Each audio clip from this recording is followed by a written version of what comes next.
15 شعبان کی رات میں ہمارے ملکوں میں جو ہمارے عجمی ملک ہیں اس میں وہ کچھ ہو رہا ہے جو نہ میرے نبی نے کیا، نہ صحابہ نے کیا، نہ تابعین نے کیا۔ عجیب و غریب عبادات گھڑ لی ہیں، عجیب و غریب اس کے اعمال بنا لیے ہیں اپنی طرف سے، اور مسجدیں بھری ہوتی ہیں اور روشنیاں لگی ہوتی ہیں اور آتش بازی ہو رہی ہوتی ہے۔ میرے نبی نے اس رات کی فضیلت بتائی، عمل کوئی نہیں بتایا۔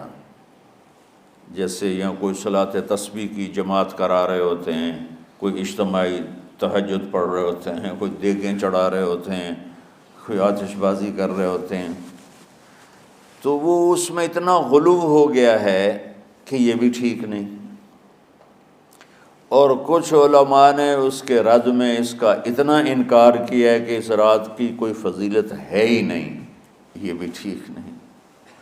اس بیچ کا راستہ، اس رات کی فضیلت میں جتنی احادیث ہیں وہ ضعیف ہیں، لیکن اتنی کثرت سے ہیں کہ ان سب کا مل کر جمع ہو کر کم از کم وہ حسن لغیر ہی تک تو پہنچ جاتی ہیں۔ اور ابن عثیمین رحمۃ اللہ علیہ نے بھی یہ لکھا ہے کہ زیادہ سے زیادہ ان احادیث کے مجموعے سے، چونکہ اگرچہ ضعیف ہیں لیکن کافی زیادہ ہیں، تو وہ حسن لغیر ہی تک پہنچ جاتی ہیں۔ تو حسن لغیر ہی سے کوئی عمل ثابت نہیں ہوتا، عمل ثابت ہوتا ہے صحیح حدیث کے سے۔ ایک احادیث کی کثرت سے روایات، اور ایک امت کا عمل، کہ امت کا بہت بڑا طبقہ صدیوں سے اس رات کا اہتمام کر رہا ہے۔ لیکن کچھ عرصہ پہلے تک اہتمام تھا دن میں روزہ رکھنا، رات کو کوئی نوافل پڑھ لینا، کوئی دو چار زیادہ پڑھ لینا، لیکن اب یہ ڈھول تماشے جو اب شروع ہوا ہے اس کا تو کوئی وجود ہی کوئی نہیں ہے۔ تو اس رات کو اللہ تعالیٰ نے مبارک بنایا، اور حدیث پاک میں آتا ہے کہ اللہ تعالیٰ اس رات میں ساری دنیا کے لوگوں کی بخشش فرماتا ہے سوائے 5 آدمیوں کے، 5 کے سوا سب اہل ایمان کی بخشش ہو جاتی۔ مشرک، المشرک، پہلا مشرک، دوسرا مشاحن، مشاحن کیسے کہتے ہیں؟ دل میں بغض رکھنے والا، کینہ رکھنے والا۔ تیسرا مسبل ازارہ، اپنے پاجامے شلوار چادر کو ٹخنوں سے نیچے تک لے جانے والا، لیکن ایک شرط کے ساتھ کہ وہ تکبر کی وجہ سے ہو، سستی کی وجہ سے ہے، غفلت کی وجہ سے ہے۔ چونکہ جب آپ نے ایک مرتبہ اس کے بارے میں بات کی تو حضرت ابوبکر صدیق نے کہا یا رسول اللہ، میری چادر، عرب چادر باندھتے تھے جیسے ہمارے پنجاب کا لباس چادر تھا، اب وہ کم ہو گئے، ہماری تو بزرگ عورتیں بھی اور مرد بھی سب چادر باندھتے تھے، شلوار کا تو کسی کو پتہ ہی نہیں ہوتا تھا ہمارے بچپن میں۔ یہ تو پھر آہستہ آہستہ جب تعلیم آئی تو شلوار دیہاتوں میں بھی اور شہروں میں عام ہو گئی۔ تو اگر وہ اس لیے لٹکا رہا ہے کہ طبیعت میں تکبر ہے، پھر اس وعید کا وہ حقدار ہے۔ اگر ویسے اس کی نیچے جا رہی ہے تو میرا مالک ایسا، وہ تو ہے ہی رحیم و کریم، ہے ہی رحیم و کریم، ہے ہی رحیم و کریم، صرف شلوار نیچے لٹکانے سے وہ اتنی شدید سزا دے، اگر اس کے پیچھے تکبر ہے، پھر ہے یہ تکبر نہیں ہے تو انشاءاللہ وہ اس سے محفوظ ہوگا۔ تو اپنی چادر کو لٹکانے والا، لیکن بشرط تکبر۔ کتنے ہو گئے؟ عاق لوالدیہ، ماں باپ کا نافرمان، نافرمان ایسا کہ دکھ دینے والا. چھوٹی موٹی اونچ نیچ تو ہر بچے سے ہو جاتی ہے، نہیں، جن نے والدین کو ٹکڑے ٹکڑے کر دیا ہو اور ان کو دکھ دے دے دے دے کے ان کا سینہ چیر دیا ہو. چونکہ آپ کہتے ہیں پرزے پرزے کرنا کسی چیز کو، تو اپنے دکھ دے کر اپنی بدتمیزی کے ساتھ اس نے ماں باپ کا دل زخمی کر دیا ہو، ایک یہ نہیں معاف ہوتا. 5واں مدمن خمر، مسلسل شراب پینے والا، مستقل جو شراب کا عادی ہو. ان 5 کو مؤخر کر دیا جاتا ہے. معافی نہیں ہونے کا مطلب یہ نہیں کہ اللہ تعالیٰ کبھی معاف نہیں کرے گا. معافی نہ ہونے کا مطلب یہ ہے کہ یہ 5 ایسے گناہ ہیں کہ اس کی وجہ سے بخشش رک جاتی ہے. اگر وہ شرک سے نکل آئے، وہ کینہ سے نکل آئے، وہ تکبر سے نکل آئے، وہ والدین کی نافرمانی سے نکل آئے، شراب چھوڑ دے، تو ان کی بھی بخشش ہو جاتی. جب کوئی توبہ کرے گا فوراً بخشش ہو جائے گی. نہ 15 شعبان کی ضرورت ہے، نہ لیلۃ القدر کی ضرورت ہے، نہ بیت اللہ جانے کے ساتھ توبہ کی شرط ہے.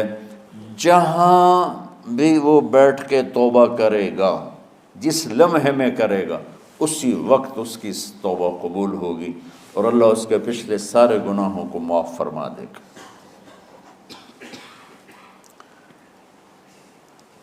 دن کا روزہ، رات کا قیام، زیادہ زیادہ قیام سے مراد نوافل ہیں. کوئی گھر میں پڑھ لے، کوئی مسجد میں پڑھ لے. نوافل، نفلی عبادات گھر میں ہی افضل ہوتی ہیں. میرے نبی سنتیں ہمیشہ گھر سے پڑھ کے آتے تھے. تہجد اپنے گھر میں پڑھتے تھے، مسجد میں نہیں پڑھتے تھے. سوائے اعتکاف کے آپ اپنے نوافل سنتیں سب گھر میں پڑھتے تھے اور مسجد میں صرف فرض آ کے ادا فرماتے تھے. اور اس کے بعد بیٹھنا ہوتا تھا تو بیٹھ جاتے تھے، اٹھنا ہوتا تھا تو اٹھ جاتے تھے. تو اعتدال اللہ کو ہر چیز میں پسند ہے. دنیا جو مختصر ہے اس میں کیسے پسند نہیں ہوگا؟ آخرت جیسے معاملے میں بھی اللہ ہم سے کہہ رہا ہے اعتدال، امتن وسطا. ایسے عیسائیوں کی طرح ترک دنیا بھی نہ کرو، یہودیوں کی طرح دنیا کے پیچھے نہ پڑ جاؤ. رزق حلال بھی کماؤ، اپنے بچوں کو بھی دیکھو، اپنے فرائض کو بھی دیکھو جو دنیاوی ہیں، اور اللہ سے بھی اپنا معاملہ ٹھیک کرو اور درست کرو. بعد کے زمانے میں صحابہ کے بعد سے ہی ایک انتہا پسندی امت میں آئی. ساری ساری رات جاگنا.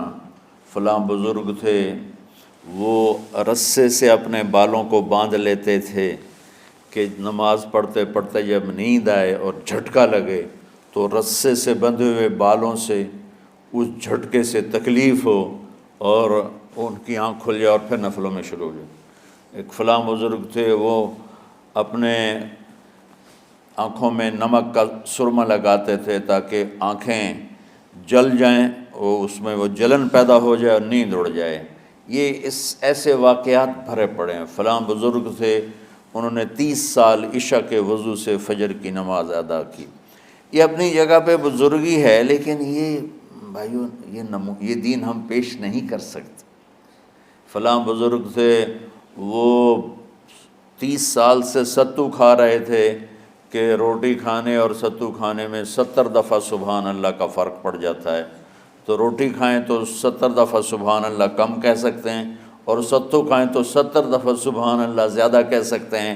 تو لہٰذا ان کا مجھے تو 30 سال ہو گئے، میں تو ستو کھا رہا ہوں، میں تو روٹی نہیں کھا رہا. یہ دین نہیں ہے. یعنی یہ وہ دین نہیں جو ہم انسانیت کو پیش کر سکتے. یہ تو لوگوں کو دوڑانے والی بات. یہ راہبانیت کی شکل ہے. یہ وہ دین نہیں جو ہم لوگوں کو پیش کریں گے تو وہ کہیں گے واہ واہ واہ واہ کیا دین ہے بھائی، قبول کرو. یہ ایک قسم کا غلو آیا. میں ایک حدیث سناتا ہوں، بخاری شریف میں بھی ہے، مجھے اب ہر شے بھول گئی، لیکن وہ ہے نہی الغلو، اس طرح کر کے آپ لوگ زیادہ جانتے ہوں گے جو پڑھ رہے ہیں کہ غلو سے نہیں۔ حدیث آپ کو سب کو یاد ہوگی کہ 3 صحابہ آئے اللہ کے نبی کے گھر اور پوچھا کہ اللہ کے نبی رات کیسے گزارتے ہیں؟ تو گھر والوں نے کہا سوتے بھی ہیں، جاگتے بھی ہیں، کھاتے بھی ہیں۔ تو وہ تینوں آپس میں کہنے لگے وہ تو نبی ہیں، سوئیں بھی تو کوئی بات نہیں، اور شادی ہے کوئی بات نہیں، ہم تو نبی نہیں، ہمیں تو کچھ کرنا چاہیے۔ ایک نے کہا کہ میں ساری زندگی روزہ نہیں چھوڑوں گا، ایک نے کہا کہ میں ساری زندگی سوؤں گا نہیں، ایک نے کہا میں ساری زندگی شادی نہیں کروں گا۔